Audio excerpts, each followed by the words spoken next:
Welcome to another episode of Rugby After Hours. I'm your host, Johnnie Beattie. We've seen the conclusion now of the semi-finals. It's the end of the road here in Paris at the World Cup 2023. We're delighted to look back at those games and look forward to the final with Schalk Brits, Cipriani, Dan Lyle and Justin Marshall. Boys, quickly, how are we feeling? Average.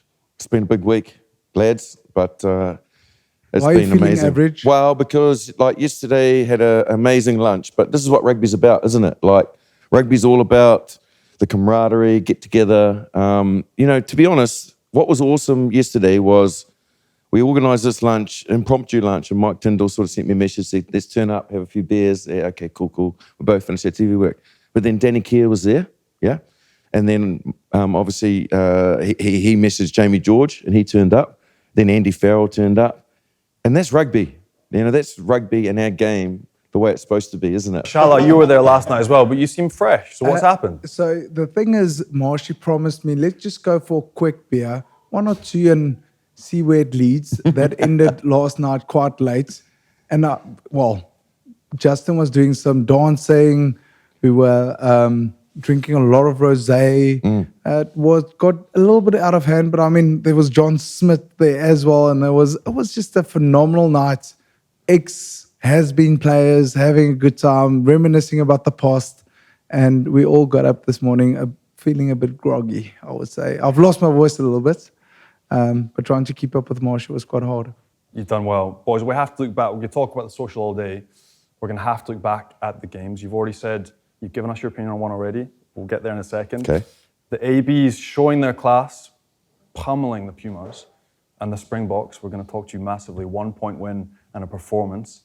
But what did you make of the Springboks? I'll come to you first, because they've grown massively throughout the competition. Given where they were pre-comp, where are they now, and how big was that win? I don't know. I was trying to process that this morning, lads, because Danny and I have been chatting about it. Like, honestly, the game was rubbish, and it wasn't a great advocate for rugby because it was hard work. It was for 67 minutes, I think it was. It was very predictable, sort of mundane type of game, but it played into England's hands. When I'm thinking that, I'm thinking, well, doesn't that sort of play into South Africa's hands as well in the way they want to play? Because they're methodical, they want to play kick strategy, they want to play territory. But as it played out, they lost that battle. And so, it was only desperation that made them get into a position to win the game. In the 67th minute, they had a great kick from Pollard, went into the 22. They only had one entry in the entire second half into England's 22. Which one was more exciting? New Zealand against Argentina or South Africa? Average as well, because it was one-sided. So, we had quarter-final hype, and then we had two games that were completely different. But the good thing about Saturday night was how close it was. Is it concerning for you, Shala, that performance by the Springboks? Or is it just one of those games that you Johnny, just write off? Not really, because if you take the way we play is confrontational. We scrum, we maul, we kick, and try to outmuscle a team, right? So then going back to who have we played? We've played France, we've played England, we've played Ireland, we've played Scotland and Tonga as well. So you will have a proper off game during this whole World Cup, and that was the one we didn't play to our potential. We made a lot of unforced errors. You have to give England credit as well. They were extremely patient on their kicking game.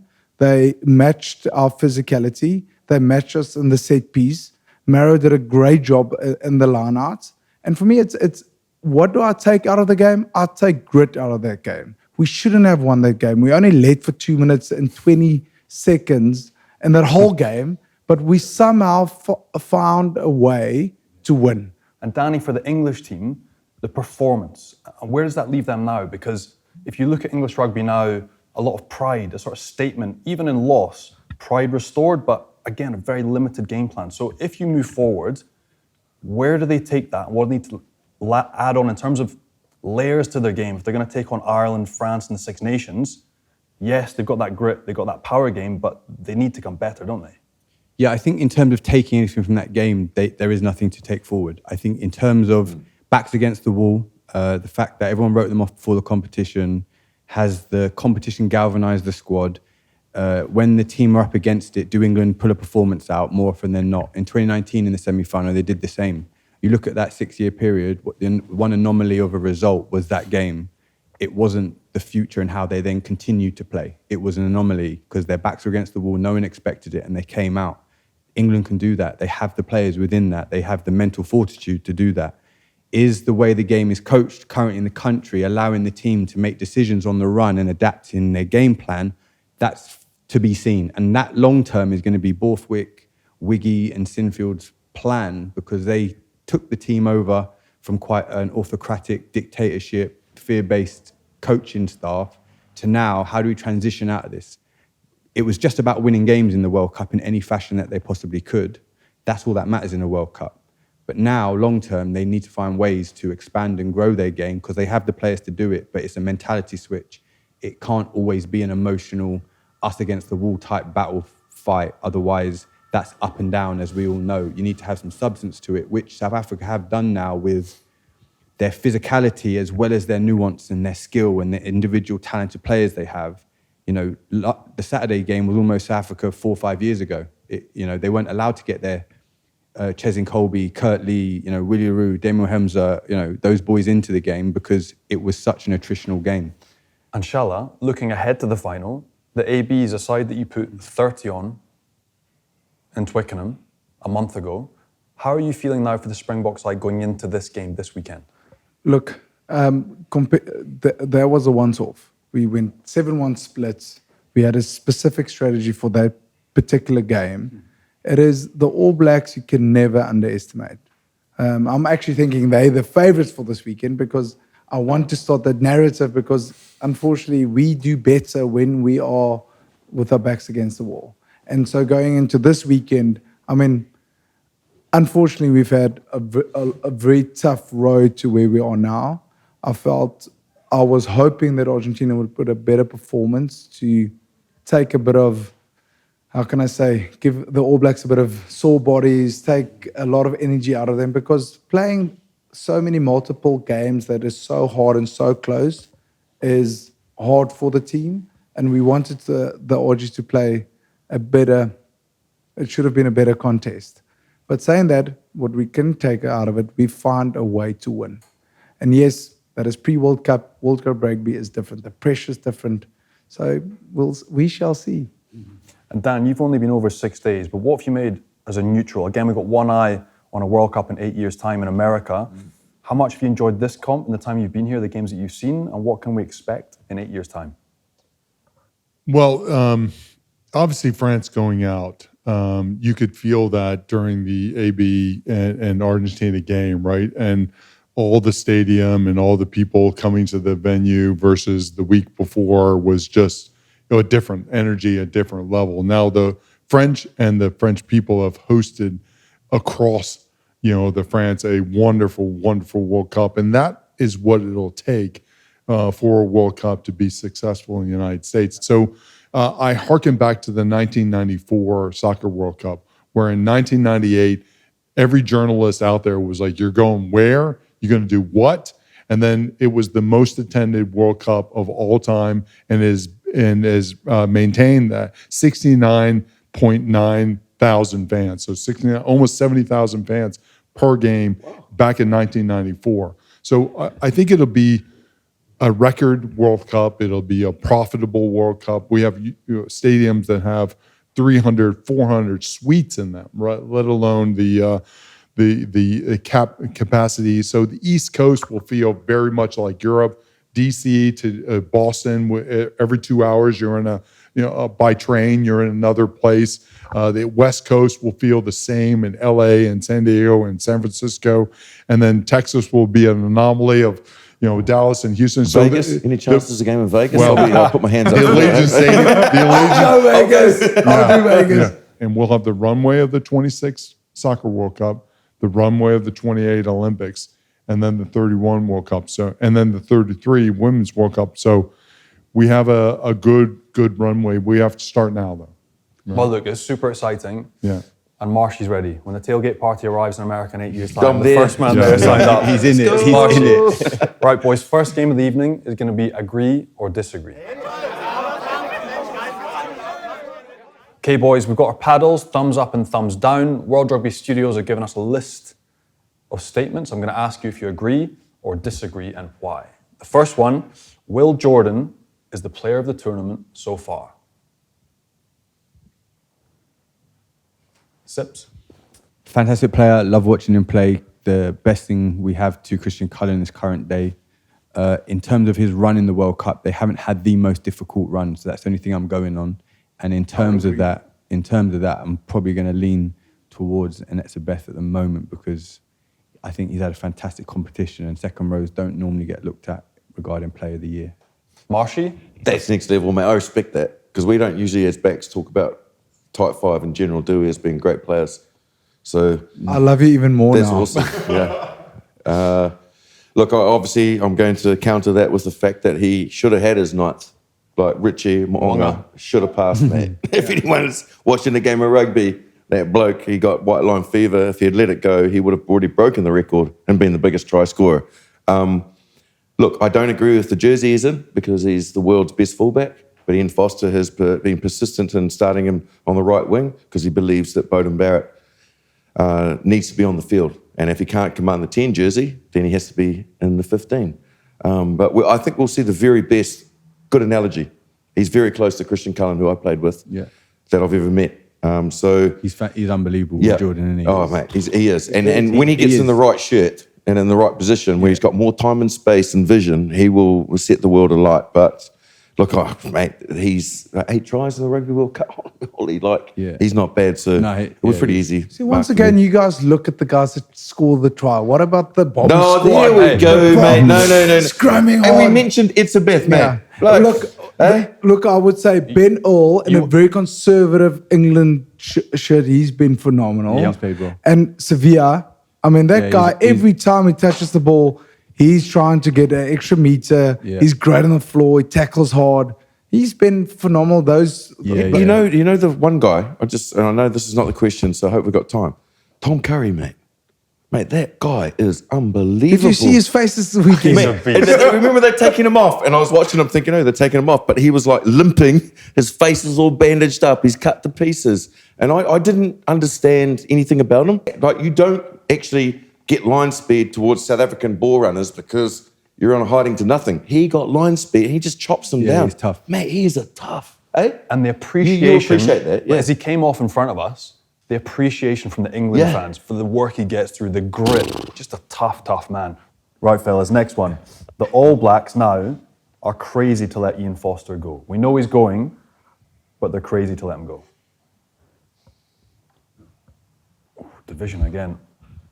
All right, Marshy, this is your one, mate. We know Razor's coming in. Yep. But the right decision. It was the right decision. And ultimately, the thing that saved Ian Foster's job was the players. And look, honestly... or that test match in South Africa. It wasn't that. I thought it was the one in Ellis Park when you guys gave us a whipping. He was gone and after Christchurch, was he not? The Argentina game. No, he was gone before that. Wow. Yeah. So it was only the players. I was at the press conference, so I was hung, not like now. But You're always hung, Justin, boy. Danny, don't worry. Stop drinking, bro. I know. Anyway. And I went that morning, but I wasn't doing any interviewing. I wasn't doing anything. That's a buffalo, by the way. Hey, Did everyone get that? Straight, yeah. Everyone? on camera. Get it after. And I went along just because our crew were there was only 2 All Black players scheduled to meet that morning. 6 of the senior leadership group turned up. Wow. And because he was under the pump, and they asked him the question, and they stood there and said, "This is our coach. We support him, and we believe in him." And that basically that swayed the decision. So he's got the support of the players, but we need to evolve. I think we've changed slightly since 2019, but the rest of the world has caught us up, and there was nothing in the top 4 teams in those quarterfinals. There was nothing. 100%. There were the points, and there was phases, and there was the top 4 teams in the world are inseparable. And usually the All Blacks, I'm not being arrogant here, but I will because I've had a couple of beers. The All Blacks usually just sit slightly above that, and everyone's playing catch up. At the moment, they're not there. And I think that's got a lot to do with the fact we haven't innovated and we haven't changed and recognised that the rest of the world have caught up. I think there was a period where Ian Foster was trying to win games kind of like how Europe were playing rugby, and New Zealand didn't necessarily look like New Zealand. They were hitting up here and predicting the next phase. It wasn't players you see play in front of you, setting teams up in certain ways.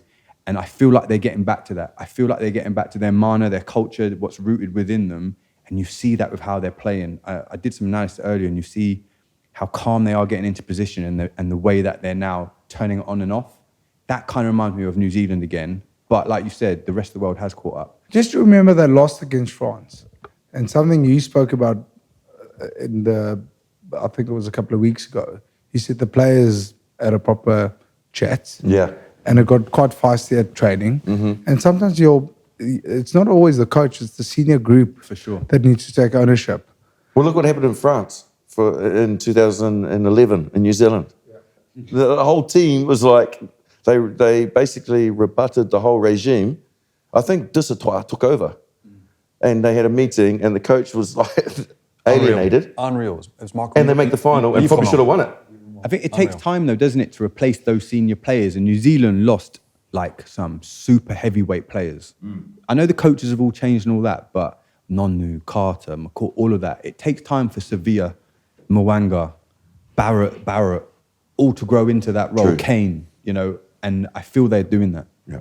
The next one, Rassi, is clearly the world's most loved coach right now. Mate, you're Why going to have though? to make a Why though? decision. We don't even know, but just give Why us is a he decision. doing? I don't. Britsy, I'm coming to you. Okay, I'll go. World, definitely not. South Africa, I've never felt... He said world. Yeah, but in our world, in South Africa... Hey, but I would argue that globally, he's very well received as an innovator Okay, and a thinker. that's And what he's exactly done in the- this comp, I'm like, Here is the question. Who has tried to evolve and push the boundaries more than Rassie Rasmus, than any other coach that's coaching any other team? Yeah. He started a 6-2 split. He's pushing things that within our team that is different to anything I've ever experienced. Where everyone goes, do the normal thing. Let's do kicking, let's do scrumming, let's do this, let's do that.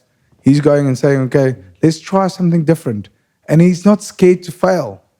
And he's, well, I don't know, I haven't been involved with other teams, national teams, but he said, when we got together in 2018, he said, I do not care what happens between World Cups. We will only be remembered on winning World Cups. So I'm going to build to now. Our focus is in 2019 to 2023. And during between the two World Cups, he was trying different combinations, doing different things. And he's just an innovator. Yeah, I love that. What's he like in a changing shed? Like when you were, I don't mean so the shower. well I don't mean the shower, but anyway, what's he like? Is he a motivator? Yes, he is. Yeah. Yes, he is. He's so well liked by them boys. Wow. Like Yeah, I Willie didn't know LaRue that. could not speak more highly of him in terms of not only is he innovative, but he empowers players to make choices too. Like he wants players to be leading the forefront. He's not like, look at me, do everything like this. He wants players come in and challenge him. They embrace that. And when you have a coach who's willing to be, vulnerable Proved and wrong, humble yeah. in that and be proved wrong, people think, oh no, you can't follow that. Nah, you get behind that coach because that's the type of guy, like, we all have our own failings, don't we? Like, you want to get behind a coach like that. So here's a question. When you guys played, did you come into a Monday or Tuesday meeting and said, okay, fine, the coach came in and gave you a game plan? Rassie's like, okay, you lineouts, you scrums, you are attack, you kicking. This is what I think, but come back with a counter proposal. That's it. And I had that with Robbie Deans. He was amazing. and that is, you want to feel part of the plan. You come up with a plan. And sometimes we came up with a plan and it was Cuck. yes, really. And then he goes, okay, just take responsibility. What are you going to do to fix it? Like Eddie Jones is a bit like that as well, to be fair. Like he could pick apart certain elements or certain players in a team. And I remember we played Bath one day in Bath, yeah, with Saris. And we were playing them and they were like third or second in the league and we were rock bottom. But Eddie just came in with a whole focus of picking on Butch James. With the greatest respect, Butch, I hope you're not watching this, but you probably will. And he said, Butch James will literally, he dictates everything Bath does. He said, we're going to pick on him. He will fold eventually. And so we ran at him. Every time that he passed the ball, we would tackle him slightly late, would hold his jersey. He got 10 minutes in the sin bin. We beat them by 30 points in Bath. And that was Eddie Jones. And that's going, brilliant by Eddie, but Yeah. it's two very different things. Eddie's telling you what to do there, whereas Rassi's is empowering players to come forward. And that's the single biggest issue within English rugby is it is a dictatorship. It's coaches You've got to telling have players, balance. telling players how to play. And with all due respect, the game understanding is limited in that sense. So there should be more. If we don't allow to hear what the youth have to say, then how does the game ever evolve and move forward? Like, for a coach to do that and say, come forward, that's a challenge. Like, I want to outthink him here. I want to bring something to the table that he goes with. So then the players come together and then the whole team gets behind it. Like, that's different level coaching. Marshy, you went against. You had thumbs down. Who do you reckon is the best coach in the circuit right now?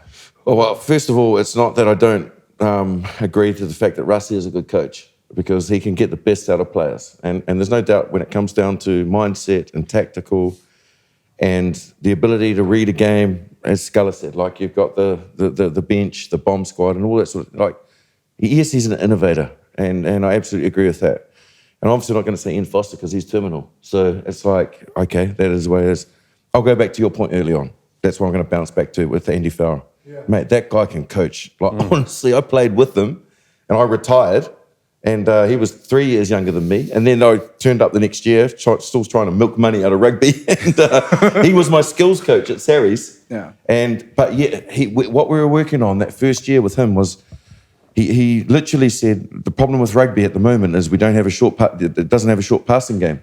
So he was working us in 1, 2, 3 metre channels, like boom, boom, boom, 3, 3. Then a guy up the back, winger coming in. And in a 10, 15 metre space, he was like, honing our skills, to hit these zones. I think he is, and Ireland have shown, the number one in the world leading this World Cup, that he is a massive mind for the game and he's an awesome coach and he understands the game. If you can go into another country and win over the players, the fans, and everyone else, with a system that you didn't create but you built upon, I think it's also like a Ronan O'Gara, right, who's at La Rochelle and really finding that he calls himself a difficult coach.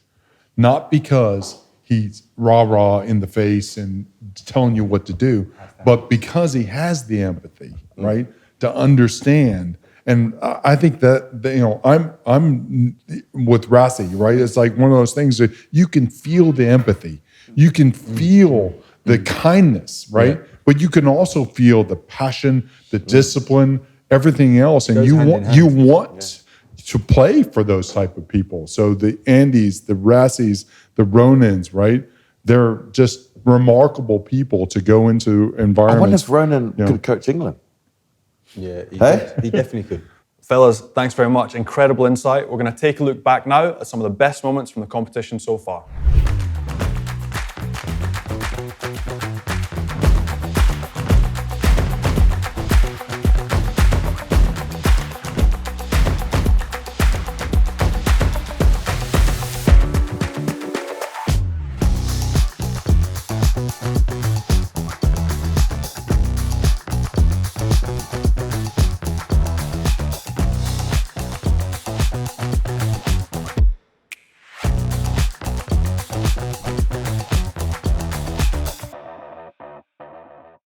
We've been really lucky. We've seen some incredible stuff during the competition. It's time for our final segment, which means we need you boys. It's the Fantasy Wall. You are our coaches this weekend. We've had 450,000 sign-ups for this game, and they need your advice.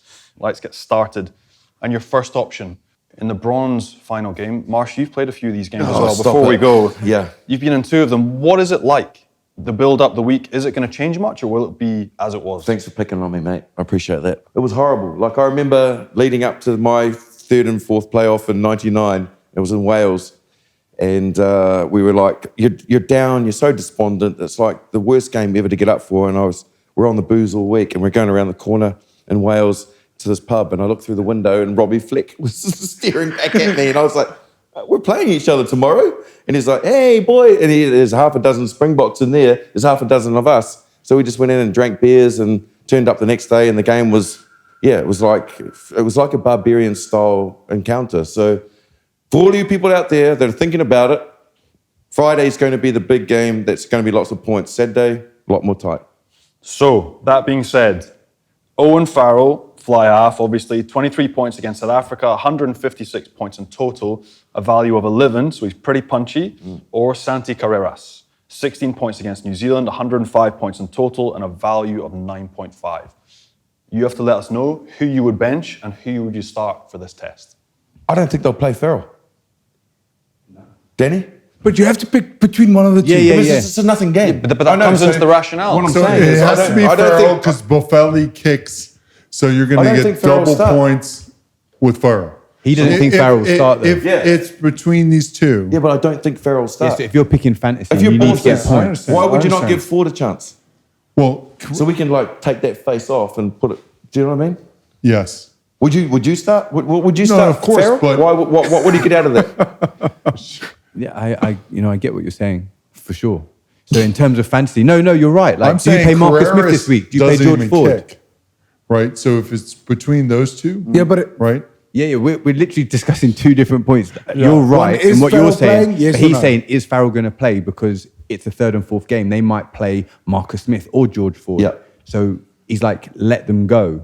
So if Farrell kicks, but Let he's on them the play, bench. ref. Yeah, like Let them play. Yeah, so I think Owen would want to play. Yeah. And that is why I think, you would start him and bench Carreras. yeah. Yes. Okay. Do we get there? Are we Universal. agreed or are we split? So we're Yeah, all no, agreed. we're good. I think Carreras Honestly. will definitely play. Yeah. Okay. 100. Yeah. And he got 16 points against New Zealand and they barely touched the ball, so he did all right. And, okay, So what are we saying it's here? a tough one. isn't it? Carreras. Okay. He's saying Yeah. Carreras, you're Yeah. saying Farrell. Who are you saying? Yeah. Farrell. Oh, for God's Far out. sake, mate. I'm going to say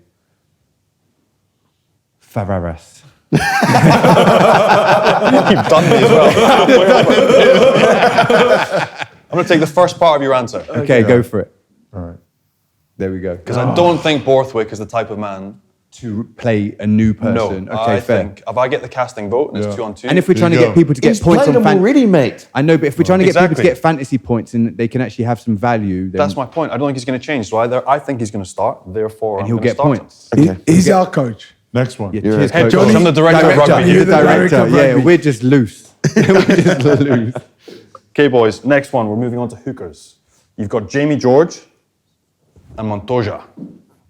Who are you starting and who are you benching? So Jamie George, 14 points against South Africa, 161 points in total, a value of 10. Or Julian Montoya, 27 points against New Zealand, 183 points in total so far, and a value of 7.5.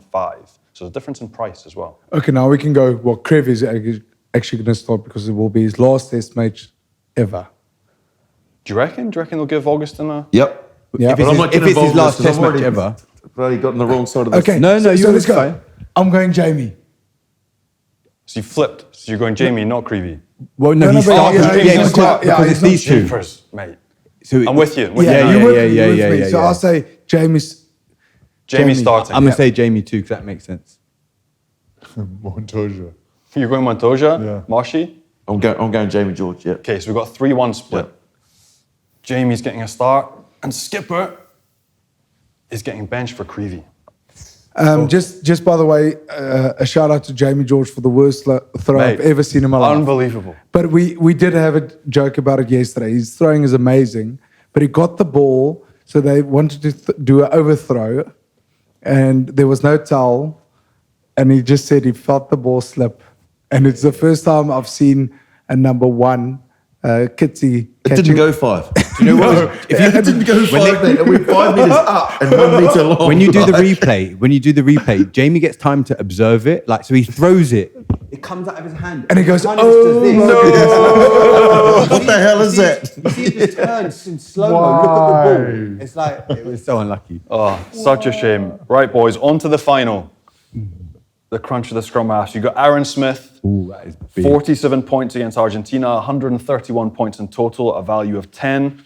Or Kobus Reinach, highest try scorer for South Africa with 4 tries already in the comp, 143 points in total, the most of any South African player, and a value of 8.5.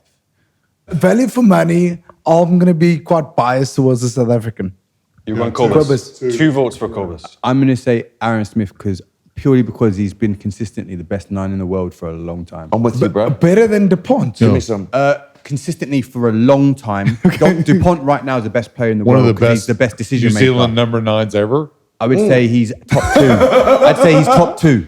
Oh, jeepers. You're deciding. You're the vote. director. You're deciding vote. Oh, the now, director. now he's sitting on the bench. Oh, now it gets tough. Now you've got to give the conversation beard. to You know who, what? who you're not I'm playing. going to throw something into the mix, The though. beard. I don't think they'll start Cobus. You think Faf will start? Yeah. From what I saw at the weekend, I think they might make a shift. I actually agree with that. I think they're going to go Faf and Libok. Yeah. Well, then that's enough. I think You've Pollard's swayed coming me. off the bench. Are you so easy to change, right? Yeah, but he's a Johnny. Hey, mate. He's a We talked about the collaborative yeah, a effect in collaborative coaching and directors director. rugby. This is just, working our way. So Smithy gets the start. Listening to my people. There you go. and if it goes wrong, it's your fault. Rubber Last arm. one, boys. You got the Ferrari and Cheslin. Ooh, Will that's Jordan a so great far, one. 106 points against Argentina, 351 points in total. That's the most in the game in the comp. A value of 8, also a chance to get that 9th try next weekend. Or Cheslin Colby, 12 points against England, 133 points in total, and a value of 9.5. Who's getting a try in this final? I'll just go throw myself out there. I'm going stats. They're amazing stats for Will Jordan.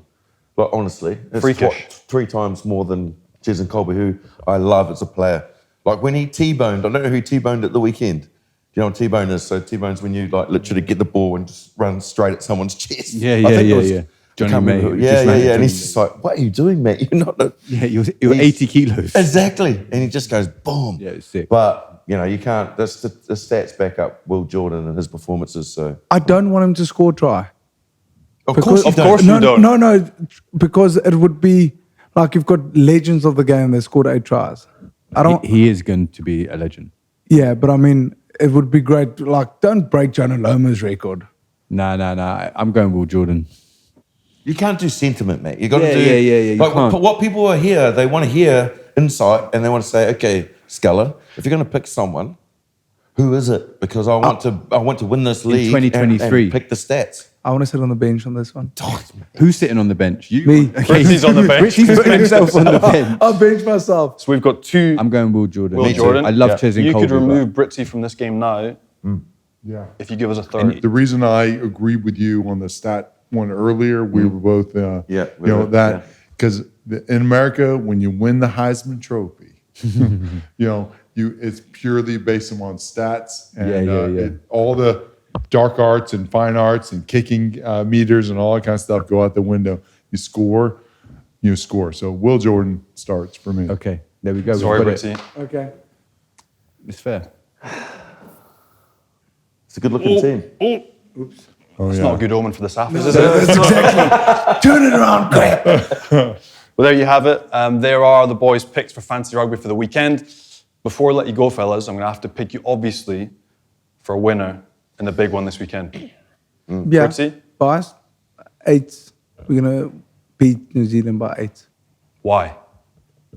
Because I feel that we've come under pressure during this World Cup. We've come through it, and we're playing for a bigger cause than just winning the World Cup or winning a match. It is for giving hope back home. Checking the weather.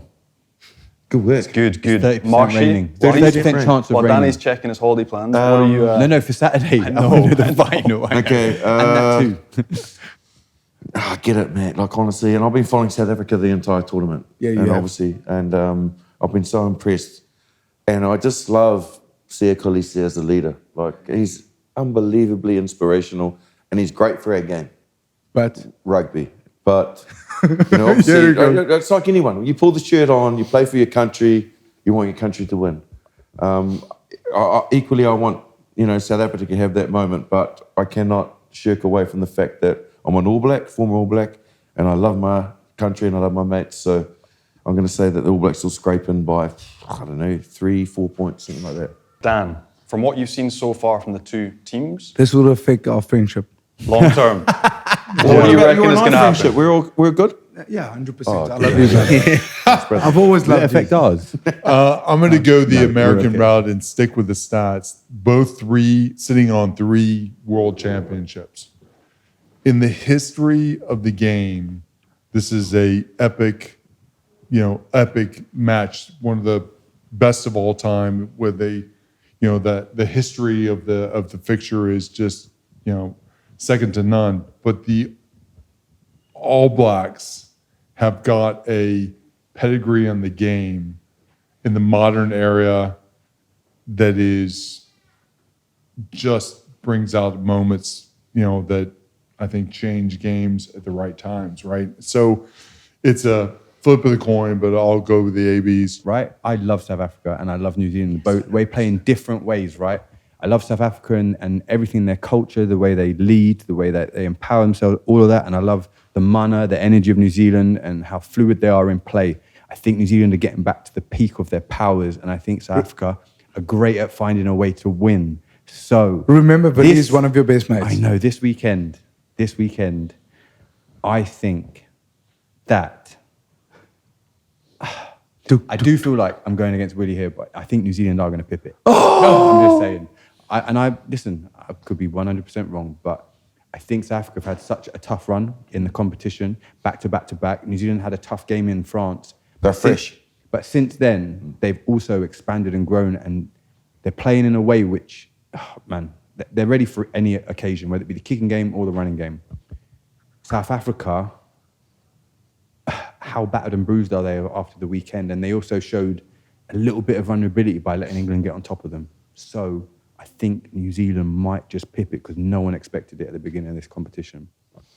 Boys, thank you very much for your time. Schalk, Danny, Dan, Marshy, it's been exceptional. Thank you for your time, for your insight as well. Thank to all of you for joining us from wherever you've been from around the world, watching the games throughout the World Cup. We can't wait for the final this weekend. And remember, you can catch us on Rugby Pass TV, all of the content beyond 80, Box Office, French Flair podcast, the whole lot. We'll see you soon.